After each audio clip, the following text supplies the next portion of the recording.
नमस्कार दोस्तों, हम फिर से लेकर आ चुके हैं आप लोगों के लिए शाम की सभी ताज़ा और बड़ी खबरें।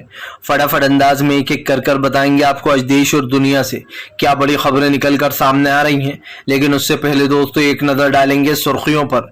प्रधानमंत्री नरेंद्र मोदी के ऊपर जमकर गरजे असदुद्दीन ओवैसी, बोले फिलहाल मोनू मानेसर को अपनी डार्लिंग बना लिया है बीजेपी ने, उसको नहीं कर रही है गिरफ्तार। वहीं पर अगली बड़ी खबर में हम आपको बताएंगे दोस्तों, संसद में विपक्ष का जोरदार हंगामा। पीएम नरेंद्र मोदी के भाषण को किया वॉकआउट, बोले प्रधानमंत्री मणिपुर के मुद्दे से भाग रहे हैं। नहीं, एक भी बार मणिपुर का जिक्र नहीं किया प्रधानमंत्री ने। वहीं पर दोस्तों अधीर रंजन चौधरी के सस्पेंड के ऊपर भड़की कांग्रेस, बोले पीएम से सच्चा सवाल पूछने के चक्कर में हुए अधीर रंजन सस्पेंड। दरअसल दोस्तों अधीर रंजन ने कहा कि यह है नो कॉन्फिडेंस मोशन की ताकत कि हम पीएम नरेंद्र मोदी को भी संसद में घसीट लाए। बताएंगे क्यों विपक्ष ने इस पर सत्ता पक्ष ने हंगामा किया था। वहीं पर अगली बड़ी खबर में हम आपको बताएंगे दोस्तों, संसद में पीएम नरेंद्र मोदी के आते ही लगे इंडिया इंडिया के नारे, भाजपाइयों को लगी मिर्ची, अमित शाह भी बौखला गए। वहीं पर अगली बड़ी खबर में हम आपको बताएंगे दोस्तों, डिंपल यादव का पीएम नरेंद्र मोदी के ऊपर बड़ा हमला। अखिलेश यादव की पत्नी बोली प्रधानमंत्री मणिपुर से भाग रहे हैं, उनके पास नहीं है मणिपुर पर जवाब। वहीं पर अगली बड़ी खबर में हम आपको बताएंगे, राहुल गांधी का प्रधानमंत्री नरेंद्र मोदी के ऊपर बड़ा हमला, बोले प्रधानमंत्री किसी भी सच को बोलना नहीं चाहते, वो मणिपुर के मुद्दे पर उनके पास नहीं है जवाब। वहीं पर अगली बड़ी खबर में हम आपको बताएंगे दोस्तों, जिस कलावती पर अमित शाह ने राहुल गांधी को घेरा था, उन्हीं कलावती जी ने खोल दी है अमित शाह की पोल। बताएंगे कि बड़े बड़े पीएम नरेंद्र मोदी के बातें कर रहे थे जो वो सच है या झूठी निकली है। वहीं पर अगली बड़ी खबर में हम आपको बताएंगे दोस्तों, इस बार ये जो है बिहार से नहीं बल्कि यूपी से खेल शुरू करेंगे नीतीश बाबू। जी हाँ, नीतीश कुमार का मेगा प्लान आया सामने, बताएंगे क्या कुछ बोला है।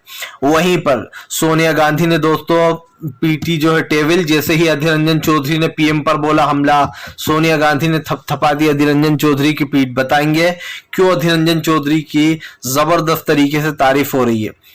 वहीं पर महुआ मोहित्रा का संसद की टीवी के ऊपर बड़ा हमला, बोले शर्म करो। यहां पर भी जो है यहाँ पर वो किया जा रहा है, बीजेपी को दिखाया जाता है दोस्तों कैमरे में और विपक्ष को हटा दिया जाता है जब वो बोलता है। तो तमाम खबरें फटाफट अंदाज में देंगे, एक एक कर देंगे। फिलहाल खैर चलिए बढ़ते हैं सबसे पहली और सबसे बड़ी खबर की ओर। दरअसल दोस्तों आपको बताते चले, पीएम नरेंद्र मोदी के ऊपर जमकर गरजे राहुल गांधी, बोले पीएम नरेंद्र मोदी ने अपने भाषण में एक भी बार मणिपुर का जिक्र नहीं किया है।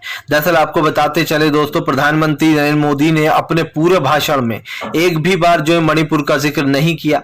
प्रधानमंत्री विपक्ष के सवालों का जवाब देते रहे और विपक्ष पर हमला बोलते रहे, क्योंकि जाहिर सी बात है विपक्ष ने प्रधानमंत्री की धज्जियां उड़ा दी थी पार्लियामेंट में। इसीलिए प्रधानमंत्री ने अब ये काम करा कि जहां पर विपक्ष ने जो बोला उन्हीं चीजों पर पीएम नरेंद्र मोदी ने पलटवार किया। जब बारी आई मणिपुर पर बोलने की तो पीएम नरेंद्र मोदी ने एक भी बार मणिपुर पर चर्चा नहीं की। आपको बताते चले कि जब नो कॉन्फिडेंस मोशन की बात होती है तो जाहिर सी बात है प्रधानमंत्री ने सिर्फ उस पर ही बोला, लेकिन मुद्दा क्या था मणिपुर का, और इस पर पीएम ने एक भी बार नहीं बोला। राहुल गांधी ने कहा कि जो विपक्ष ने वॉकआउट किया है उसका सबसे बड़ा रीजन ये है कि पीएम नरेंद्र मोदी सच नहीं बोलना चाहते थे, वो नहीं चाहते थे कि वो संसद में सच बोले। आपको बता दें पार्लियामेंट में सच ना बोलने का असर ये हुआ कि तमाम विपक्ष जो है वो गुस्सा हो गया प्रधानमंत्री के बयान पर। राहुल गांधी ने कहा कि मैंने प्रधानमंत्री से जो सवाल पूछे हैं उसमें से एक भी सवाल का जवाब प्रधानमंत्री ने नहीं दिया है। जाहिर सी बात है दोस्तों, अगर प्रधानमंत्री से विपक्ष ने कोई सवाल पूछा है तो प्रधानमंत्री को उसका जवाब भी देना चाहिए, लेकिन प्रधानमंत्री ने ऐसा नहीं किया। उन्होंने किसी भी सवाल का जवाब नहीं दिया।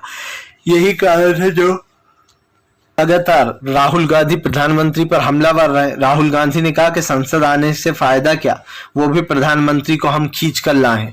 राहुल ने कहा कि नो कॉन्फिडेंस मोशन की ताकत यही है, पीएम मोदी चाहे ना चाहे उन्हें आना ही था। फिलहाल चलिए बढ़ते हैं एक और अगली बिग ब्रेकिंग की तरफ बताया दोस्तों, अगली जो बड़ी खबर निकल कर आ रही है, विपक्ष का दोस्तों लोकसभा और राज्यसभा में जोरदार हंगामा। प्रधानमंत्री के आते ही दोस्तों लगे इंडिया जिंदाबाद के नारे। दरअसल आपको बताते चले दोस्तों, लोकसभा और राज्यसभा में भयंकर हंगामा हुआ। जैसे ही प्रधानमंत्री आए वैसे ही दोस्तों लोकसभा में नारे लगने लगे इंडिया इंडिया, लेकिन बीजेपी को ये बात रास नहीं आई। दरअसल सब जानते हैं दोस्तों कि इस बार इंडिया का गठबंधन बीजेपी को चारों खाने चित करने पर लग गया है। ऐसे में प्रधानमंत्री नरेंद्र मोदी ने जैसे ही एंट्री मारी संसद में, विपक्ष ने इंडिया जिंदाबाद, भारत माता की जय के नारे लगाना शुरू कर दिए। यही नहीं, जैसे ही दोस्तों यहां पर अधीर रंजन चौधरी ने कहा कि देखा ये है नो कॉन्फिडेंस मोशन की ताकत कि हम पीएम नरेंद्र मोदी को भी संसद में घसीट कर ले आए। पीएम आना नहीं चाहते थे, जिसके बाद दोस्तों अमित शाह को गुस्सा आ गया, वो खड़े हो गए। उन्होंने कहा कि ऐसी भाषा का यूज नहीं किया जाएगा देश के प्रधानमंत्री के लिए। समझ में ये नहीं आ रहा था दोस्तों कि ऐसी कौन सी भाषा का यूज कर दिया अधीर रंजन चौधरी ने जो अमित शाह को इतनी मिर्ची लग गई। अधीर रंजन चौधरी वहीं पर नहीं रुके। अधीर रंजन चौधरी ने अमित शाह के ऊपर ताना मारते हुए कहा, ताना का टोन मारते हुए उन्होंने कहा कि फिलहाल आपको इतना गुस्सा क्यों आता है अमित शाह जी, देश के प्रधानमंत्री को तो बिल्कुल गुस्सा नहीं आता, वो देखिए कैसे शांत बैठे हुए हैं। जिसके बाद अधीर रंजन चौधरी ने काफी मजे लिए। आपको बताते चले, विपक्ष ने, तमाम विपक्ष पार्टियां जितनी भी वहां पर शामिल थी, उन सब ने बीजेपी को घेरा और कहा कि बीजेपी सच से भागती है। प्रधानमंत्री नरेंद्र मोदी मणिपुर के मुद्दे पर क्यों नहीं बोलते। उन्होंने कहा कि प्रधानमंत्री पार्लियामेंट आने को तैयार ही नहीं थे, हुआ था विपक्ष जो प्रधानमंत्री को घसीट कर ले आया। आपको बता दें दोस्तों, बात सिर्फ इतनी सी नहीं है कि पीएम नरेंद्र मोदी आ नहीं रहे थे, बात यह भी है कि प्रधानमंत्री को घसीटने के लिए विपक्ष ने जोरदार हंगामा किया जब कहीं प्रधानमंत्री पार्लियामेंट पहुंचे। प्रधानमंत्री को पार्लियामेंट में आना ही नहीं था।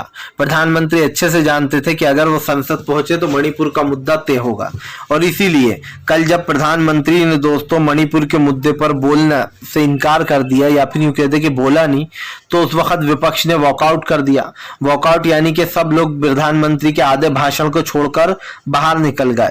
आपको बताते चले, प्रधानमंत्री दोस्तों जब मणिपुर के मुद्दे पर ही नहीं बोल रहा है तो विपक्ष ने कहा कि हम क्यों रुके, और यही कारण है जो प्रधानमंत्री को खरी खोटी सुनाने के बाद विपक्ष ने बड़ी ही चालाकी से वॉकआउट कर दिया जब प्रधानमंत्री की बारी आई।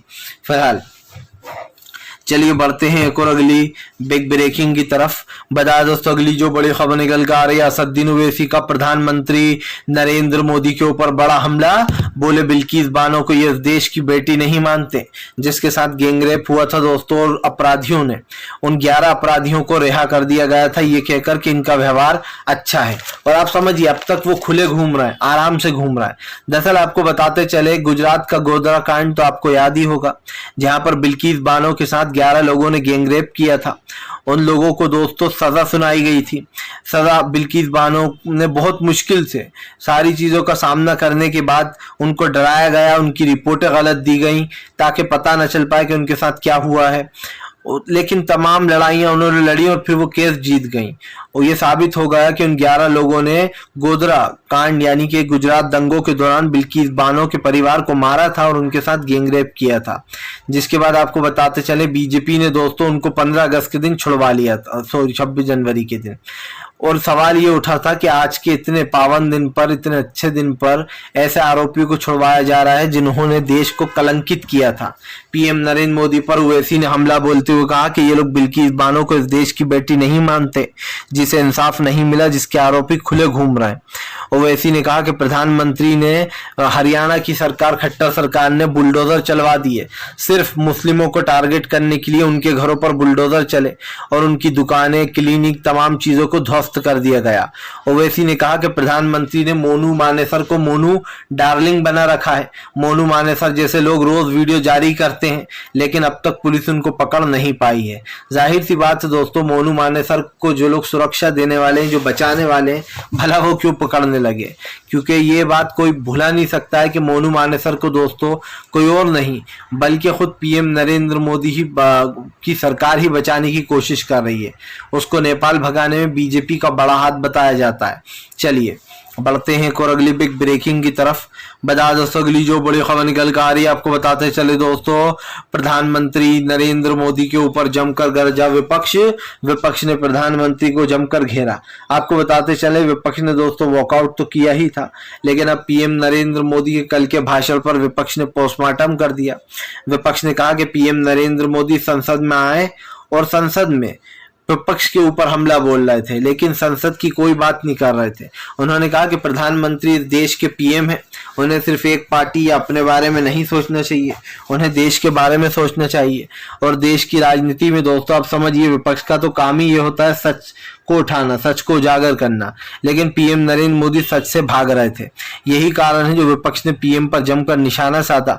विपक्ष ने कहा कि प्रधानमंत्री सच्चाई से भागते हैं, उन्हें सच सुनना पसंद नहीं है। जाहिर सी बात है दोस्तों, अगर कोई विपक्ष है या विपक्ष का चेहरा है वो अगर आपसे कुछ सवाल पूछ रहा है तो उसका जवाब देना चाहिए। प्रधानमंत्री को दोस्तों किसी सवाल का जवाब नहीं देना, उन्हें साफ दिखाई देता है कि विपक्ष की बातों से प्रधानमंत्री को बहुत ही दुख हो जाता है। प्रधानमंत्री सच बोलने से तो वैसे भी बहुत दूर है, क्योंकि एक देश के पीएम नरेंद्र जो पीएम है उनको सच बताना चाहिए देश को कि क्या हो रहा है। विपक्ष ने कहा कि क्या मणिपुर का मुद्दा प्रधानमंत्री के लिए अहम नहीं है, या फिर मणिपुर भारत का हिस्सा नहीं है जो प्रधानमंत्री मणिपुर पर चर्चा से भागते हैं। सबसे बड़ी बात यह दोस्तों कि मणिपुर इस देश का सबसे बड़ा मुद्दा है। मणिपुर पर चर्चा होना लाजमी है, लेकिन प्रधानमंत्री मणिपुर पर चर्चा करने से भागते रहे हैं। ना वो संसद में बोले ना वो बाहर बोले, क्योंकि जाहिर सी बात है दोस्तों जब सवाल उठते हैं तो उन सवालों के जवाब हर किसी के पास होते नहीं है। प्रधानमंत्री को लगता है कि आज देश में जो महंगाई, गरीबी, बेरोजगारी है दोस्तों, इसकी जिम्मेदारी किसी और की है। फिलहाल चलिए बढ़ते हैं एक और अगली बिग ब्रेकिंग की तरफ। बता दोस्तों अगली जो बड़ी खबर निकल कर आ रही है आपको बताते चले दोस्तों, प्रधानमंत्री नरेंद्र मोदी को लगा बड़ा झटका। जी हां, आपको बताते चले अखिलेश यादव की पत्नी डिंपल यादव ने खोला मोर्चा, बताया क्यों विपक्ष ने किया था वॉकआउट। दरअसल दोस्तों कल वॉकआउट करने के बाद अखिलेश यादव की पत्नी डिंपल यादव जमकर गरजी पीएम पर। उन्होंने कहा कि पीएम नरेंद्र मोदी मणिपुर के मुद्दे और या फिर महंगाई, गरीबी, बेरोजगारी ऐसे किसी भी मुद्दे पर बात नहीं कर रहे थे।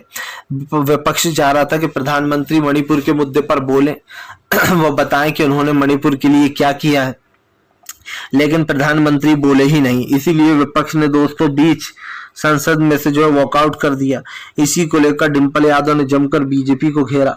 उन्होंने कहा कि प्रधानमंत्री सच नहीं बोल रहे थे, वो मणिपुर वाले मुद्दे पर सिर्फ भाग रहे थे। जाहिर सी बात है दोस्तों मणिपुर इस देश का एक बड़ा मुद्दा है और इस पर चर्चा होना चाहिए। चर्चा इसलिए भी होना चाहिए कि आप खुद भी जानते हैं कि फिलहाल इस वक्त देश की स्थिति जो है वो काफी खराब है, और इस पर चर्चा करने में दिक्कत ही क्या है। अगर मणिपुर जैसे मुद्दे पर दोस्तों चर्चा हो जाए तो बढ़िया ही थे। वहां के लोगों के साथ क्या हुआ, कैसे महिलाओं को निर्वस्त्र करके घुमाया जा रहा है, उनके साथ रेप किए गए, तमाम चीजें हुई, लेकिन उसके बाद भी देश के पीएम ने इस पर चर्चा करना बेहतर नहीं समझा। पीएम नरेंद्र मोदी की एक चीज की तो हमें भी तारीफ करना चाहिए कि पीएम नरेंद्र मोदी दोस्तों सच छुपाने के लिए कुछ भी करते हैं। उनका सबसे बड़ा हथियार है चुप रहो, मौन हो जाओ, कुछ मत जवाब दो, ताकि मीडिया कुछ बात ना बनाए, ताकि विपक्ष को हमला करने का मौका ही ना मिले। इसीलिए पीएम नरेंद्र मोदी कहीं पर भी कोई बड़ा कांड हो जाता तो चुप रहते हैं। ना वो किसानों की हत्या पर बोलते हैं, ना वो एनआरसी सीएए पर चुप रहते हैं, लोगों को भटकाने का काम करते हैं। फिलहाल चलिए बढ़ते हैं एक और अगली बिग ब्रेकिंग की तरफ। बता दोस्तों अगली जो बड़ी खबर निकल कर आ रही है आपको बताते चले दोस्तों, जिस कलावती पर गृह मंत्री अमित शाह बांट रहे थे राहुल गांधी को अपना ज्ञान, वो ज्ञान अमित शाह के ऊपर ही उल्टा पड़ गया। दोस्तों आपको याद होगा गृह मंत्री अमित शाह ने राहुल गांधी के हमला बोलने के बाद कलावती का किस्सा सुनाया। उन्होंने कहा कि जिस कलावती की राहुल गांधी बात करते हैं और जिस नेता को 13 बार लॉन्च कर चुकी है कांग्रेस, यानी कि राहुल गांधी को 13 बार लॉन्च कर चुकी है कांग्रेस, ये बीजेपी का कहना है। लेकिन दोस्तों इस देश का सबसे मजबूत नेता कौन है? राहुल गांधी उभर कर सामने आ रहा है। अब कलावती को लेकर अमित शाह ने कहा कि जिस कलावती के पति ने, इनकी थोड़ी सी हिस्ट्री बता दूं मैं आपको। कलावती दोस्तों दरअसल एक गांव की रहने वाली महिला है जो कि बुंदेलखंड की है। आपको बता दें बुंदेलखंड में कलावती रहती हैं। इनके पति ने कर्ज के चलते आत्महत्या कर ली थी, जिसके बाद 2008 यानी कि 2008 में राहुल गांधी ने उनसे जाकर मुलाकात की। उनको जो है यहाँ पर बहुत बड़ा एक चेक दिया और बहुत ज्यादा राशि भी उनके अकाउंट में डाली। लेकिन इससे पहले गृह मंत्री अमित शाह ने क्या कहा वो समझ लीजिए। गृह मंत्री अमित शाह ने राहुल गांधी पर तंज कसते हुए कहा कि कांग्रेस ने एक नेता को 13 बार लॉन्च किया, यानी कि वो राहुल गांधी का जिक्र कर रहे थे। अमित शाह ने कहा कि जिस कलावती के नाम पर राहुल गांधी एक बड़े नेता है जो अपनी पीठ थपथपाते रहते हैं, उस कलावती की मदद पीएम नरेंद्र मोदी ने की। उस कलावती को पीएम नरेंद्र मोदी ने घर दिया, रोजगार दिया और तमाम चीजें गृह मंत्री अमित शाह ने बोली। लेकिन इसकी सच्चाई दोस्तों अब खुद बुंदेलखंड की रहने वाली कलावती ने बता दी। उन्होंने कलावती जी ने क्या कहा अमित शाह के बयान पर, वो हम आपको बताते हैं। दरअसल दोस्तों 2008 में जब कलावती के जो हस्बैंड थे उन्होंने कर्ज के चलते आत्महत्या कर ली थी, जिसके बाद 2008 में राहुल गांधी कलावती से मिलने उनके घर पहुंचे। राहुल गांधी ने उनको 3 लाख का एक चेक दिया और कलावती ने बताया कि जब राहुल गांधी उनके घर आए उसके बाद से उनकी जिंदगी बदल गई। उनके पास कुछ भी नहीं था, पक्का घर भी नहीं था और तमाम चीजें थी। उन्होंने कहा कि राहुल गांधी ने मुझे 3 लाख का चेक दिया और 30 लाख रुपए मेरे अकाउंट में आ गए।